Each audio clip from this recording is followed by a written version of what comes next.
Laundry's gone. I think that's an omen. The month is coming to an end.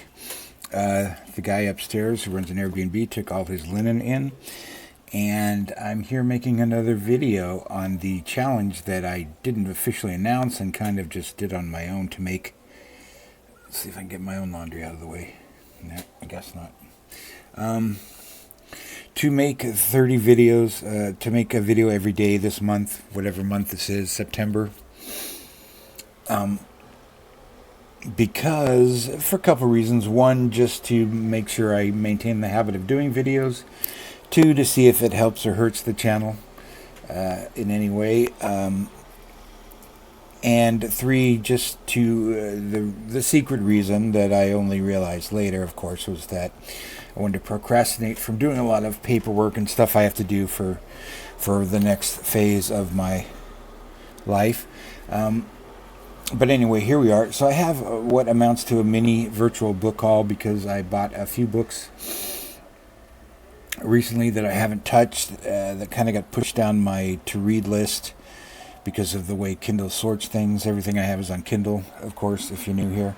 So the first one I bought, and I bought this for the reason I mostly buy books. It's the deciding factor is it's less than $2, and it's something I really want to read, but not necessarily right now, but to take advantage of the sale, and that is the complete short stories of Brian W. Aldiss, the 60s. This is every short story he published in the 1960s, which I think is probably going to be some peak, pretty good science fiction. I love Brian Aldiss. I've read him off and on over the years. Never read him completely, but he has definitely an appeal to me. And at the same time, there is also an edition of the 1950s. I don't know if the 70s and 80s ones are coming or not. The 1950s version. Well, let me say first of all, this is approximately, according to Kindle, 1,200 pages long. So it's a long collection. And for the 1960s, that really interests me. The 1950s one was not on sale, so it was like $8. His earlier work I'm interested in. I'd like to, but there was another way to get a taste of it, which is another book that was on sale for $1.99. And I don't have the Kindle cover. Did I save the Kindle cover? I don't think I did. But I do have a screen cap of the original cover. This is No Time Like Tomorrow by Brian Aldiss, which is a collection he published in 1959. So it's his first collection. I bought that for $1.99. And it has about a dozen stories. I have started reading that one. The first story is already terrific. It's about a ship being run by a living, like, genetically modified entity, which sounds like it has a horrible existence. The story is just called T, which is the name of the pilot who's genetically engineered to be to use minimal energy, and only has one arm, no legs, and it's a very visceral story, no real dialogue or anything like that, no really other point of view characters, very short plot, very much a young person's story, I believe, and very indicative of the time it was written, but very excellent ideas. It's a very idea-heavy story, and I enjoyed it.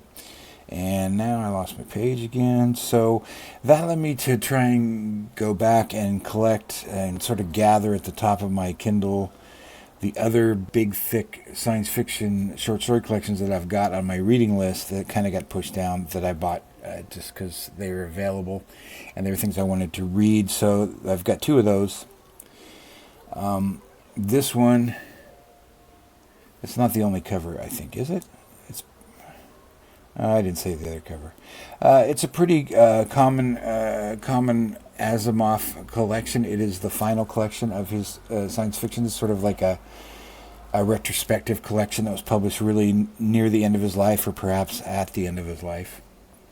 So I want to read those. I like Asimov, so I wouldn't mind reading a retrospective collection of that, which would probably cover most of his career. And then one more by one of my favorite science fiction writers of hard science fiction is Pohl. the collected short stories of Frederik Pohl. So collected. It's probably not complete. It is another giant collection. It's one I wanted to buy many times when I still had books. I may have even known to copy it sometime. Big, heavy doorstop tome with very small print. Not that reader friendly, but we are in the age of miracles, the age of ebooks. So the size of this book is no obstacle. I'm going to read through these. I don't usually, when I read a collection, I don't usually read it straight through. I alternate with longer books. I like to savor a collection and read. I find if I read an entire collection of someone's 12, 14 stories,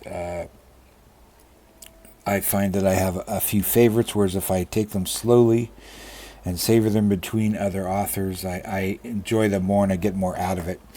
There are exceptions. Especially short story collections that are on a theme.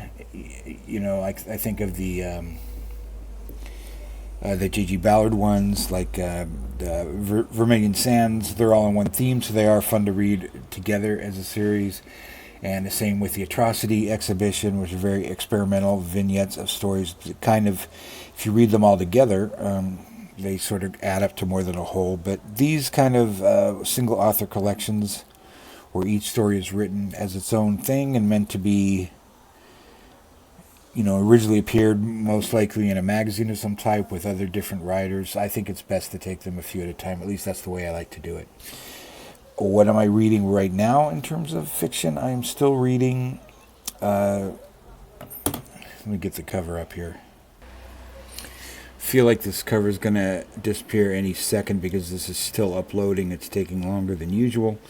This is the Best of MANHUNT, a collection of the Best of MANHUNT magazine, which ran in the 50s. And it has, I've been maybe a third of the way through this. There are 4 volumes, and I've got number 2, or have I got number 2 yet? Anyway, I'm going to definitely, no matter what happens, I'm going to buy number 2 and 3 after I read this. I already read number 4, which is kind of a deviation from the series because number 4 collects stories just by Jack Ritchie, a great crime short story writer that I've talked about many times on the channel. So I had already read that one. MANHUNT is very high quality. I didn't know this about the magazine before I started reading this. It was paid higher than normal. It was also a bit of a closed shop in that it was secretly run by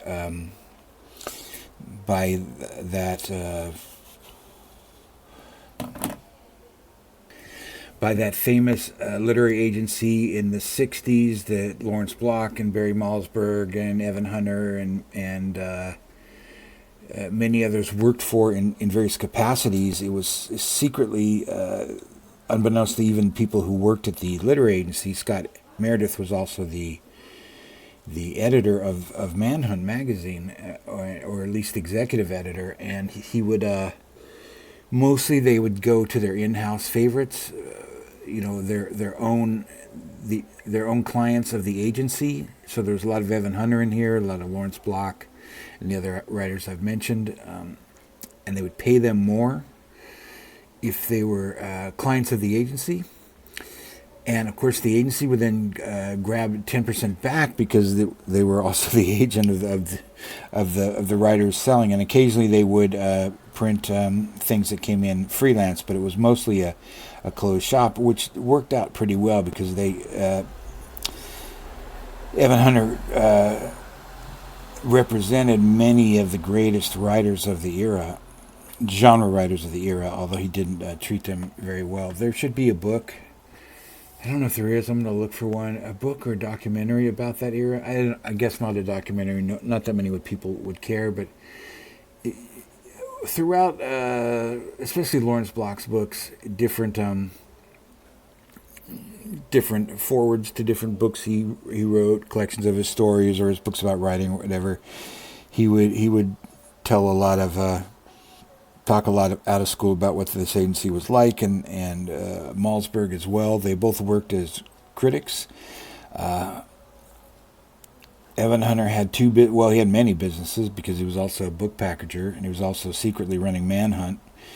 And he had a legitimate agency where they represented writers and marketed them in the way a normal agent does. And they had another business, which is a scam. Now, if you look at writers' advice and things like this, they tell you never to do this. But there is another business model that agents use where you will send stuff in for representation, and they'll say, well, this isn't really up to snuff, but we can edit it for you. We can give you feedback for a small fee. And Block and Malzberg were two of the people who did that kind of work, doing the evaluations of the novels that came in and paid, and were paying a fee to get professional feedback. Not knowing that the people giving them the feedback were sometimes 19, 20 years old, although they were all excellent writers because they were in that milieu, this very fertile ground of, especially for crime writers of the time, but also science fiction writers. So I've got those. What I didn't bother to count in here is the tons of megapacks that I've got. I've got one of Pohl that I'm going to read soon because it's got a couple novels in it in addition to short stories, but I'm not going to read that straight through. I'm going to go to the novels first because I'm curious about them particularly. And that is it. That's what I'm reading short story wise. How do you read short stories? If you read them at all, do you buy a book of short stories and go straight through it? Or do you do it the way I do and just read a few at a time? Or do you never buy books of short stories? Would you avoid them like the plague? And do you read short stories anyplace else, like online? Sometimes I'll read a short story if it comes up as a discussion, as an interesting discussion in someone's channel. I might look for it online. You can find those often. Or what are your general thoughts? I know some people do short stories on their channel. Do you finish one collection and then go on to another collection? Or do you dip back and forth? Do you read them straight through? Do you skip around? What do you do with short stories? How do you get your short stories, assuming you read them, which it already limits the category? And if you don't read them, why not? I think there's legitimate reasons. It's not a very popular medium anymore. There's really no magazines. I could really just leave it there. There's really no magazines anymore. There are literary magazines that have a very sort of limited reach, even more limited now than it was before, I think. And there's a tiny number of science fiction magazines, and there's an even smaller number of mystery magazines. Anything you want to say about short stories? Put it in the comments, negative or positive, or make your own video and tag me so I can watch it. And we'll talk later.